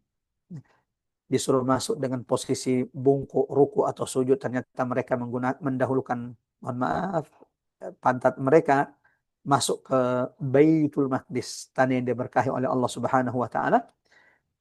Maka ini penegasan bahwa memang salah satu sifat utama Bani Israel, orang Yahudi dari dulu adalah membangkang. Eh, Menyalahi bukan menyalahi apa itu, mengingkari perjanjian mereka. Berapa kali kemudian sudah terjadi apa namanya jamaah perjanjian antara saudara-saudara kita di Palestina dan penjajah Zionis, dan berkali-kali juga mereka kemudian mengingkari, merusak perjanjian tersebut. Lagi-lagi jangan heran, jangankan perjanjian dengan manusia, perjanjian dengan Tuhan saja mereka ingkari. Menolak masuk ke Baitul Maqdis yang juga disebutkan dalam Quran surah Al-Maidah tadi sudah kita baca, menolak mengucapkan yang diperintahkan Allah kepada mereka ketika masuk Baitul Maqdis. Dan ini juga Allah sebutkan dalam Quran surah Al-Baqarah ayat 58 dan 59. Apa yang mereka diperintahkan untuk mengucapkan? Hittatun, yang artinya ampunkan dosa-dosa kami. Dirubah oleh mereka menjadi hintatun fi sya'ar, satu butir gandum pada sehelai rambut. Tadabbur kedua dari ayat 161 dan 162 ini, jamaah dirahmati Allah, hati-hati dengan ucapan. Lihat bagaimana Bani Israel karena ucapan mereka diazab oleh Allah. Rijzam minas sama. Apa azabnya maksud? Di antara penjelasan ulama tafsir, azab yang Allah turunkan dari langit adalah Allah turunkan ta'un, wabah kepada Bani Israel yang saat itu, jamaah dirahmati Allah, uh, uh, uh, uh, menzalimi diri mereka, yang kemudian tidak mau tunduk dan taat kepada peraturan dan perintah Allah Subhanahu wa taala. Ini pelajaran kedua, hati-hati dengan ucapan. Satu kata bisa memasukkan kita ke dalam surga. Hittatun. Hittatun. Kalaulah saja mereka mau tunduk taat terhadap perintah Allah, mau mengucapkan hittatun, ya Allah gugurkan dosa-dosa kami, maka dengan satu kata itu Allah akan hapuskan dosa-dosanya. Sebagaimana jamaah dirahmati Allah, satu kata juga memasukkan kita ke dalam neraka, bisa memasukkan kita ke dalam neraka. Ada kisah baginda Nabi Shallallahu Alaihi Wasallam, satu ucapan menjadikan seorang adas akhirnya masuk Islam. Ya, ketika Nabi dilempari di Taif, lalu kemudian Nabi berlindung di satu kebun punya orang Quraisy, yang orang Quraisy itu kemudian menyuruh salah satu pembantunya yang bernama Adas mendatangi Nabi membawa anggur, setangkai anggur. Dan ketika Nabi sebelum memakan anggur tersebut, Nabi membaca Bismillah. Satu ucapan ini menjadi sebab Adas mendapatkan hidayah dan masuk Islam. Karena ketika dia mendengarkan Nabi mengucapkan Bismillah, dia berkata, Anda dari mana? Saya tidak pernah mendengarkan ada orang yang mengucapkan kalimat ini. Lalu Nabi mengatakan, lalu Nabi balik bertanya, Anda sendiri dari mana, wahai Adas? Dijawab, aku berasal dari Nainawa. Kata Nabi, Nainawa ini kampung saudara saya, Yunus ibn Matta. Kagetlah ya Adas, dari mana Anda tahu Yunus ibn Matta? Tidak ada orang yang kenal Nabi Yunus di tempat ini. Kata Nabi, dia adalah seorang Nabi dan aku adalah seorang Nabi. Saat itulah seorang Adas tiba-tiba merangkul Nabi Muhammad, mengecup kepala, mencium kepala Nabi, mencium tangan Nabi, mencium kaki Nabi. Dan saat itu pula Adas bersyahadat, asyhadu an la ilaha illallah wa asyhadu anna Muhammadar Rasulullah. Disebabkan satu ucapan menjadi pintu hidayah orang. Sebagaimana ada kisah Abu Lahab. Satu kata, satu ucapan bisa menjadi sebab tertutup pintu hidayah itu. Satu kata bisa menggelincirkan kita ke dalam neraka yang penuh dengan siksaan. Ya, Abu Lahab ketika Nabi mengumpulkan orang-orang Quraisy di Bukit Safa, lalu Nabi pertama kali dakwah terang-terangan mengajak mereka kepada la ilaha illallah, saat itulah Abu Lahab mengucapkan kalimat tabban laka ya Muhammad. Celaka engkau wahai Muhammad. Dan karena ucapan itu Allah turunkan satu surah dalam Al-Quran, laknat murka kepada Abu Lahab, yang senantiasa dibaca sampai hari kiamat. Tabbat yada abi lahabi wa tab. Saya ingin mengingatkan diri saya, mengingatkan jamaah rahmatullah, salah satu pelajaran penting dari ayat 161, 162, belajar dari Bani Israel, hati-hati dengan ucapan kita. Ucapan kita bisa menjadi sebab Allah turunkan ampunan kepada kita. Seperti Bani Israel, seandainya mereka mau mengucapkan hittatun, Allah gugurkan dosa-dosa mereka. Sebagaimana ucapan kita juga bisa menjadi sebab kita akan digelincirkan ke dalam neraka. Nabi pernah ditanya, ya Rasulullah, amalan apa yang paling banyak memasukkan ke dalam neraka? Nabi menjawab, yang paling banyak memasukkan ke dalam neraka, lisan dan kemaluan. Dan Nabi berkata, barang siapa yang menjaga lisan dan kemaluannya, saya akan menjamin surga untuknya. Allahu Akbar. Semoga Allah mampukan kita senantiasa menjaga lisan kita. Allah mampukan kita menjaga kemaluan kita.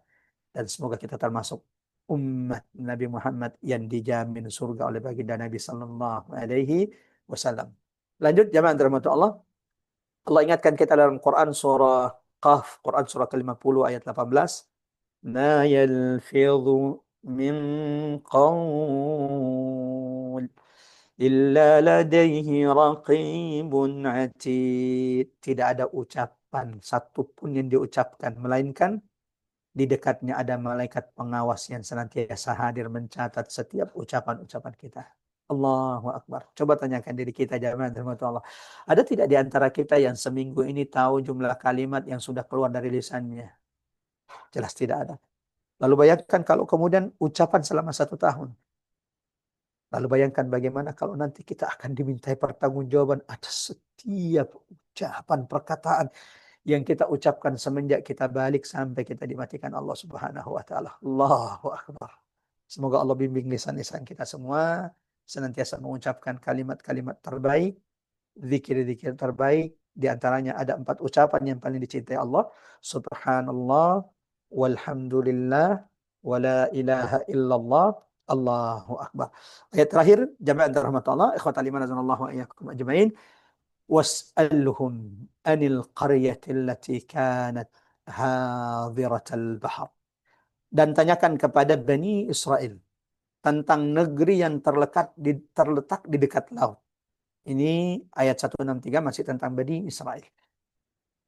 Penggalan kisah lain tentang Bani Israel yang Allah ceritakan kepada kita agar kita umat Nabi Muhammad mengambil i'tibar, pelajaran, nasihat dari peristiwa ini. Dan tanyakan kepada Bani Israel anil qaryah, tentang negeri yang terlekat hadiratul bahr, di dekat lautan. Idh ya'duna fis sabat, ketika mereka melanggar aturan pada hari Sabtu. Apa aturannya Ustaz? Jadi hari Sabtu itu kan hari ibadahnya orang-orang Bani Israel. Hari Ahad, hari ibadahnya orang-orang Nasrani. Wasayyidul ayyam, dan pemimpin hari dan hari terbaik Allah pilih bagi umat terbaik umat Nabi Muhammad, yaitu hari Jumat. Ya. Yahudi itu hari Sabtu, hari Sabat. Hari Sabat mereka tidak boleh melakukan urusan dunia. Hari Sabtu itu, jadi ibadah mereka cuma sehari sepekan, ya. Mereka cuma sekali sepekan. Cuma di hari Sabat. Sebagaimana orang Nasrani ya cuma di hari Ahad. Kalau kita umat Islam, Allahu Akbar. Allah wajibkan salat 5 waktu setiap hari. Jamaah rahmatullah, ikhwatal iman wa iyyakum ajmain. Apa ya? Jadi mereka dilarang untuk mengejar dunia di hari di mana Allah perintahkan mereka beribadah. Sayangnya memang ujiannya berat. Iz ta'tihim hitanuhum yawma sabtihim syur'a. Karena mereka ini adalah orang yang negeri mereka, kota mereka di dekat laut, pencaharian mereka, mata pencaharian mereka adalah nelayan. Godaannya berat. Di hari Sabat, hari mereka mestinya beribadah kepada Allah, ikan-ikan itu ta'tihim yawma sabtihim syur'a. Di hari Sabtu itu, ikan-ikan itu berada di sekitar mereka, terapung di permukaan air. Saking banyaknya ikan, itu berada di atas air terapung. Jadi tinggal diambil saja, tinggal di apa namanya? Kalau pakai jala tinggal di jala atau pakai tempat tinggal diambil di tempat. Karena terapung di atas air. Saking banyaknya ikan di hari Sabtu.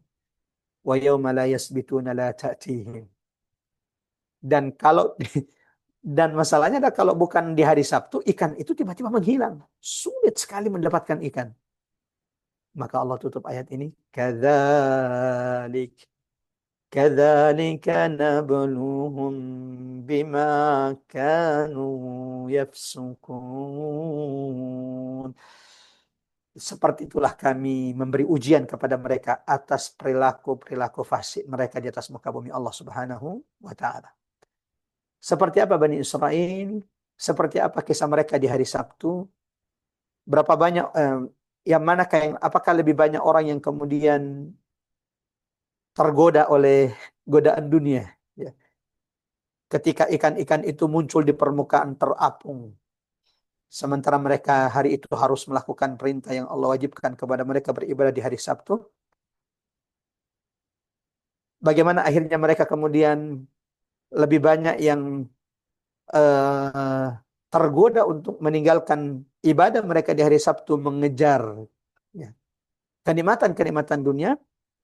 Walau ada juga jamaah rahmatullah tidak ingin kelihatan mengejar dunia. Ya, mereka itu tidak keluar di hari Sabtu karena ternyata mereka sudah memasang jala di hari Jumat. Nah, dan nanti diambilnya di hari Ahad. Merusak, melanggar perintah Allah, tapi tetap ingin memperlihatkan casing yang mulia bahwa mereka orang yang taat. Ternyata ada orang-orang seperti itu. Sebagaimana Allah juga ceritakan di ayat berikutnya bahwa di antara Bani Israel ada yang tetap mengingatkan keluarga mereka, kerabat mereka, sekampung mereka, orang-orang yang ada di negeri mereka tetap mengingatkan kita diperintahkan untuk beribadah di hari Sabtu ini. Ini ada ujian bagi kita. Allahu Akbar. Allah turunkan azab kepada mereka yang meninggalkan ibadah di hari Sabtu, tergiur dengan dunia, sebagaimana Allah selamatkan mereka yang senantiasa mengingatkan kaumnya. Ini insya Allah akan menjadi salah satu tema penting di pertemuan berikutnya. Jamaah rahmatullah, ikhwatal iman, azanallahu ayyakum ajmain. Kita cukupkan sampai di ayat 163, dan di antara pelajaran hikmah tadabbur yang bisa kita petik, salah satu ujian terberat manusia yang banyak melalaikan dari mengingat Allah adalah dan melaksanakan perintah Allah adalah ujian dunia. Seperti kisah Bani Israel yang Allah ceritakan kepada kita. Di hari Sabtu, di hari ibadah mereka, tiba-tiba ikan itu datang, ya, melimpah ruah, bahkan terapung di permukaan. Sehingga tidak sedikit di antara mereka yang tidak sabar dengan ujian dunia. Allah berulang-ulang mengingatkan kita di dalam Al-Quran agar kita tidak dilalaikan oleh dunia. Di antaranya Quran surah Al-Munafikun ayat 9. Ya ayyuhalladzina amanu la tulhikum amwalukum wa la auladukum an dzikrillah. Kemudian dalam Quran surah At-Takatsur Allah juga ingatkan kita alhaakumut takatsur hatta zurtumul maqabir. Bahwa yang paling banyak melalaikan manusia adalah memperbanyak bermegah-megahan dari dunia. Mereka akan berhenti dari perilaku mereka kalau mereka sudah masuk kubur. eh, Ikan melimpah di hari Sabtu yang merupakan hari ibadah orang-orang Yahudi, seperti itulah ujian. Terkadang ujian itu datang dalam hal-hal yang kita senangi. Allahu Akbar. Pelajaran kedua, dan ini sebagai penutup, larangan Allah tidak boleh diakali.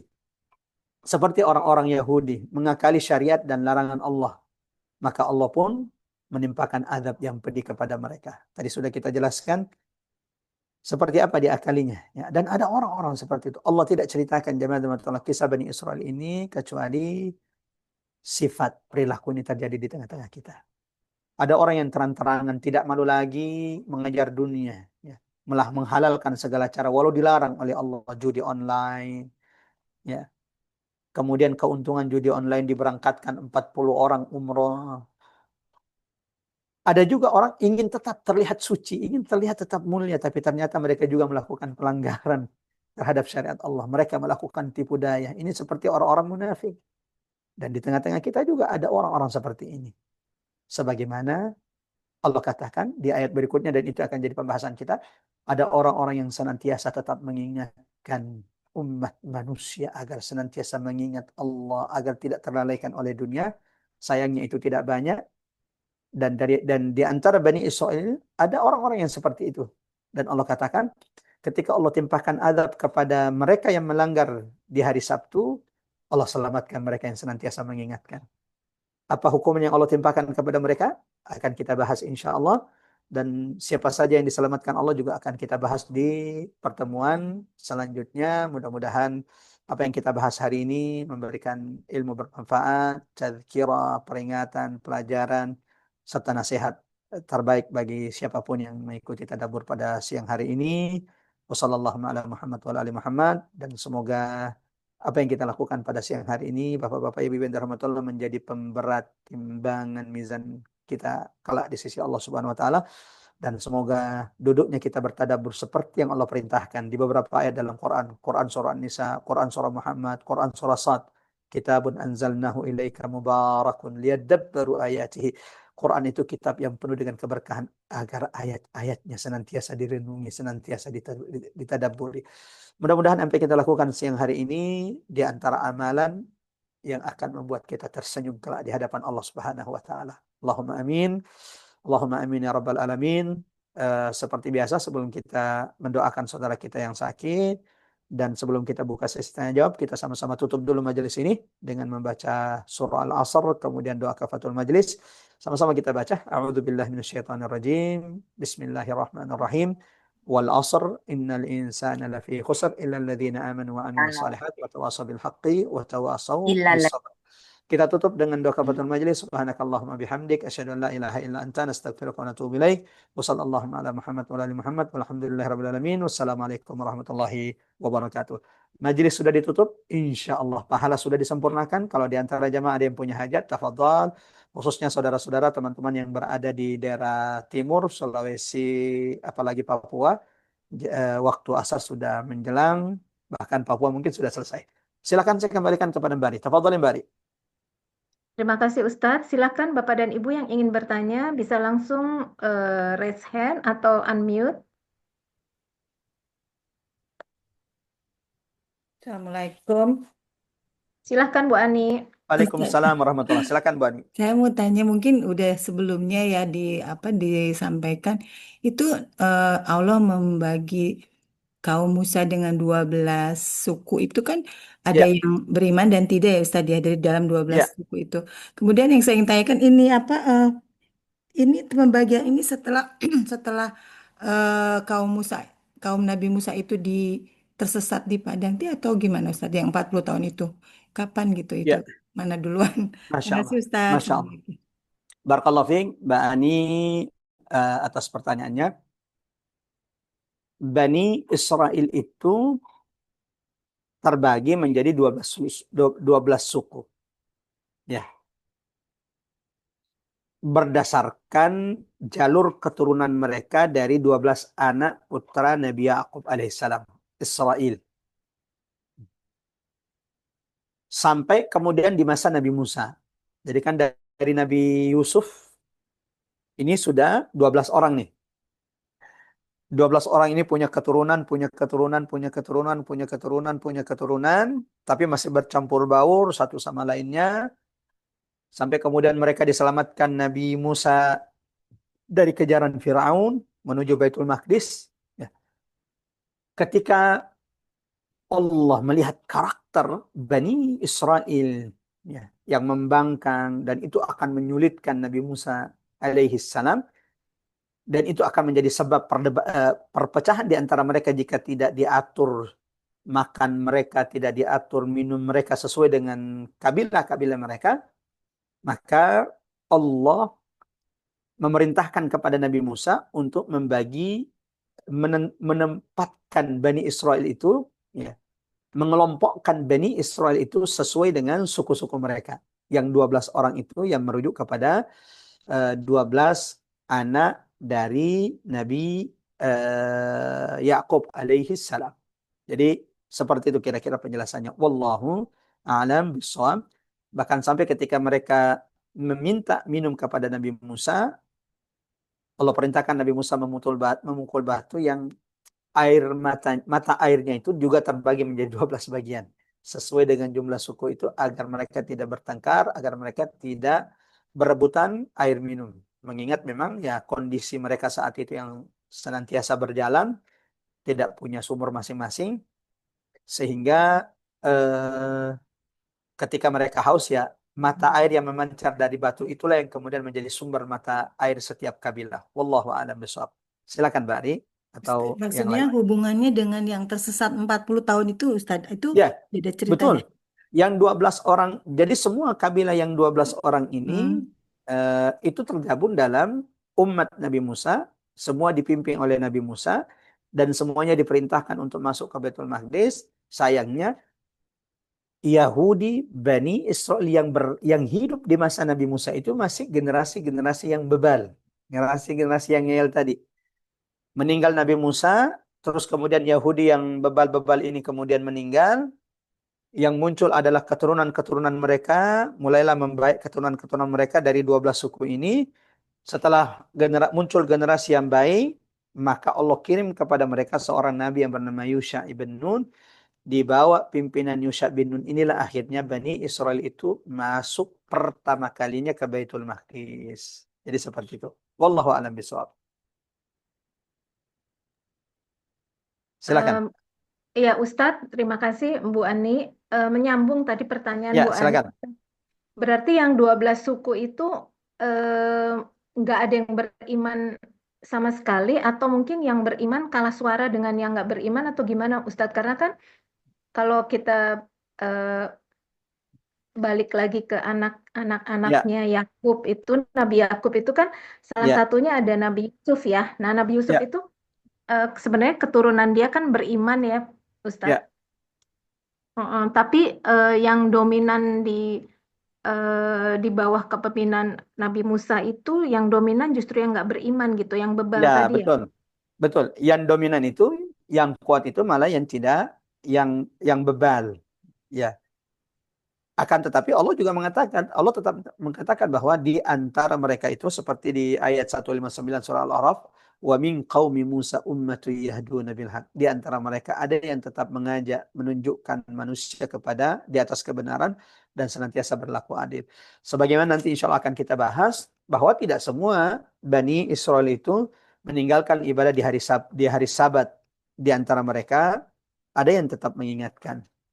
Nah, menariknya Masya Allah, Bani Israel itu terbagi menjadi beberapa kelompok dan ini akan menjadi pembahasan kita dan ternyata kalau kita lihat kehidupan kita hari ini kita juga seperti itu, ada yang mengikuti sifat kebanyakan Bani Israel, ada yang kemudian dia baik, dia tidak ikut beribadah di hari Sabtu tapi acuh tak acuh ya, jadi dia tidak beribadah, jadi ada yang beribadah di hari Sabtu dan itu yang kebanyakan, mohon maaf, ada yang tidak beribadah di hari Sabtu, tergoda dengan untuk mengambil ikan dan itu jumlahnya banyak.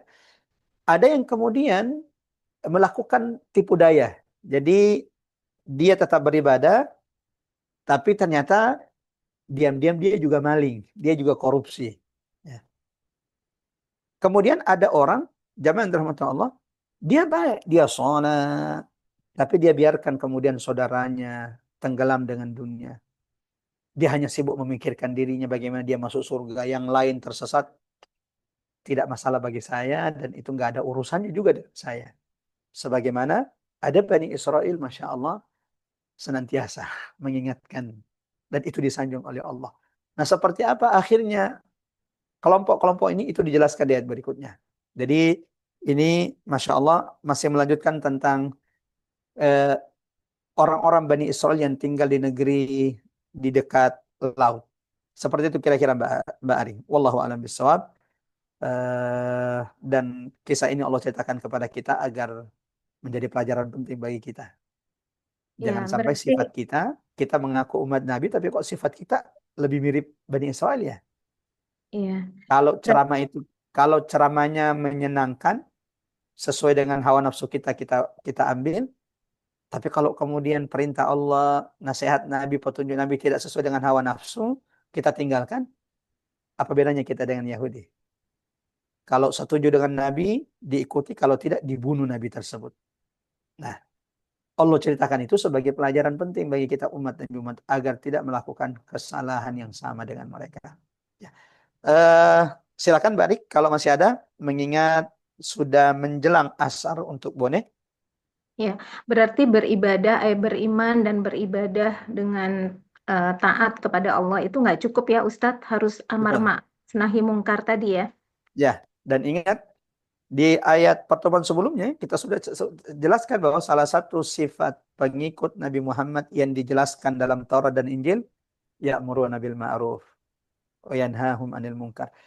Takutnya kita yang terlalu pede mengaku pengikut terbaik Nabi Muhammad, ternyata sifat-sifat umat Nabi yang disebutkan pada kitab-kitab sebelum Quran ternyata tidak ada dalam diri kita.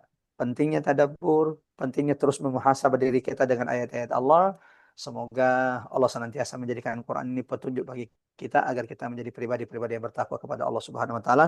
Dan saya terima kasih sekali lagi kepada teman-teman di Rabbani, Masya Allah, barakallahu fikum. Terus diistiqomahkan Allah Subhanahu wa taala. Kalau kita hanya sekali sepekan, iblis, syaitan itu 24 jam non-stop menjauhkan saudara-saudara kita dari kitabullah. Semoga apa yang kita usahakan di setiap hari Rabu ini, kelak disaksikan tangan kita, kelak disaksikan kaki kita, disaksikan telinga kita, disaksikan mata kita, bahkan disaksikan kulit-kulit kita di hadapan Allah Subhanahu wa taala. Allahumma amin. Allahumma amin ya rabbal alamin. Mungkin itu saja Mbak Ari, kita tutup dengan doa karena sudah mau azan. Yang kedua, laptopnya juga sepertinya sudah mau sudah mau habis baterainya. Sama-sama kita angkat tangan, kita istighfar 3 kali. Astagfirullahaladzim, astagfirullahaladzim, astagfirullahaladzim. Silakan diaminkan. Yang mengaminkan doa pahalanya sama dengan yang berdoa. Allahumma ya Rahmanu ya Rahim. Allahumma ya muqallibal qulub. Thabit qulubana ala ta'atik. Thabit qulubana ala dinik. Ya Allah, ya Rahman Tuhan kami. Kau Tuhan kami, dat yang maha kuasa membolak-balikan hati hamba-hamba. Ya Allah, seperti engkau teguhkan hati Nabi Ibrahim. Seperti engkau teguhkan hati kekasihmu Muhammad. Teguhkan hati-hati kami di atas agamamu. Teguhkan hati-hati kami di atas ketaatan kepadamu. Teguhkan hati-hati kami bersama Quran. Ya Allah, jangan pernah cabut kecintaan kami kepada Quran. Ya Allah, jangan pernah cabut nikmat Quran ini dari dada-dada kami. Ya Allah, Allahumma rzuqna tilawat al-Quran ana al-lail wa atrafan nahar. Ya Rabb Tuhan kami, bersihkan hati kami, sucikan hati kami, agar kami senantiasa mampu sabar bersama Quran. Ya Allah, rahmati anak kami, rahmati keturunan kami, rahmat Al-Quran. Ya Allah, pilih kami, pilih harta kami, pilih tenaga kami, pilih ilmu kami, pilih keturunan kami, pilih keluarga kami, pilih kejabatan kami, pilih perusahaan kami, menjadi bagian dari keberkahan Quran-Mu. Allahumma ja'alna min ahli Al-Quran. Ya Allah, jadikan kami ahli Quran. Jadikan akhir ucapan kami adalah kalimat la ilaha illallah. Rabbi ghafirli wa liwalidayya warhamhuma kama rabbawna shighara. Ya Allah ya Rahman.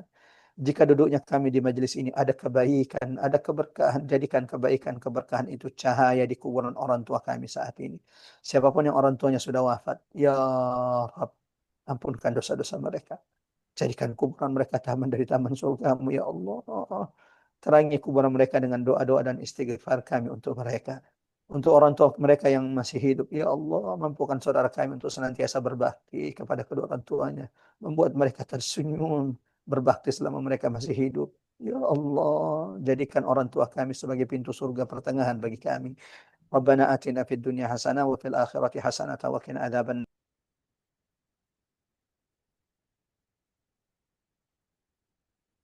Baterainya habis ya. Iya, Doanya sepertinya belum selesai, Ustaz, untung habis. udah selesai. Iya, iya. Alhamdulillahirabbil alamin. Terima kasih